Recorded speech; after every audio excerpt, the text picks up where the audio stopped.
Merasa banyak hak Raffi Ahmad yang dirampas dalam kasusnya, tim kuasa hukumnya mengadu ke Komnas HAM pada hari Selasa, tanggal 23 April. Pihak Raffi Ahmad memohon kepada Komnas HAM untuk ikut campur tangan dalam menangani kasus hak asasi Raffi Ahmad. Sejumlah indikasi adanya keanehan disampaikan pihak kuasa hukum Raffi yang diwakilkan Dion Y. Pongkor. Terlebih masalah rehabilitasi yang masih menjadi kontroversi. Orang direhab berdasarkan ketentuan undang-undang karena permintaan dirinya sendiri, dia merasa perlu direhab. Yang kedua, keluarga, orang tua atau wali.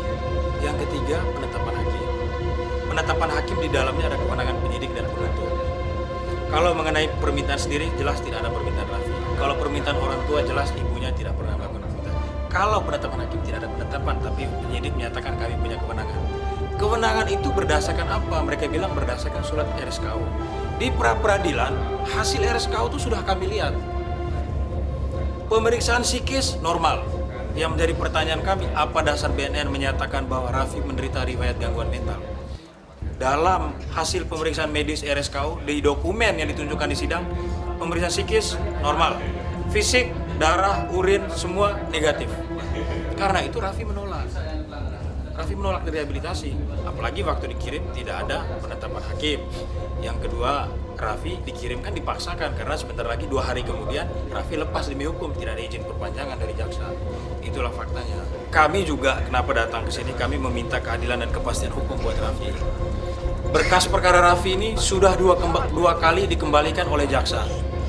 Sudah 2 kali dikembalikan oleh jaksa. Yang ketiga ini, BNN sampai sekarang tidak mengirimkan kembali berkas ke jaksa. Mungkin karena BNN tahu bahwa hasilnya akan sama seperti sebelumnya karena tidak ada bukti baru yang dimiliki oleh BNN. Kalau BNN menyatakan kami punya 54 alat bukti, di situ ada bukti laporan polisi, ada surat sita, itu namanya administrasi penyidikan. Bilang sama pengacaranya, ngomong sesuai dengan aturan hukum. Sampai nanti di perkara pokok, itu bukan alat bukti surat, itu administrasi penyidikan tuh. Surat laporan polisi, surat tugas semua dianggap sebagai alat bukti. Kalau alat bukti ada 54, kok jaksa mengembalikan sampai 2 kali berkas perkaranya kembali ke BNN gitu. Itu bukti bahwa memang tidak ada alat bukti untuk Raffi. Karena itu kami menghimbau sesegera mungkin Raffi ini dilepaskan. Kami juga minta bantuan Komnas HAM. Raffi Ahmad, menurut kuasa hukumnya, adalah orang yang sehat dan tidak perlu untuk dimasukkan dalam proses rehabilitasi.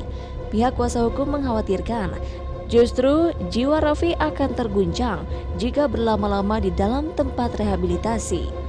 Bahkan tim kuasa hukum juga berani mengungkapkan jika ada indikasi untuk pembunuhan karakter Raffi Ahmad sebagai public figure. Raffi ini kan public figure. Ditempatkan di rehabilitasi, dinyatakan sebagai pecandu narkotika, faktanya dia bukan pecandu narkotika.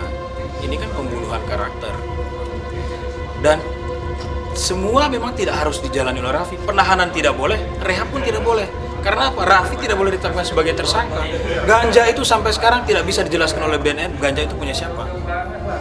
Metilon sudah jelas, tidak ada dalam undang-undang narkotika. Sehingga tidak ada dasar hukum sebenarnya menjadikan Raffi tersangka, apalagi sekarang dibantarkan. Dan tanpa ada kepastian hukum, 3 bulan tidak dilakukan rehabilitasi terhadap Raffi. Ini perampasan kemerdekaan.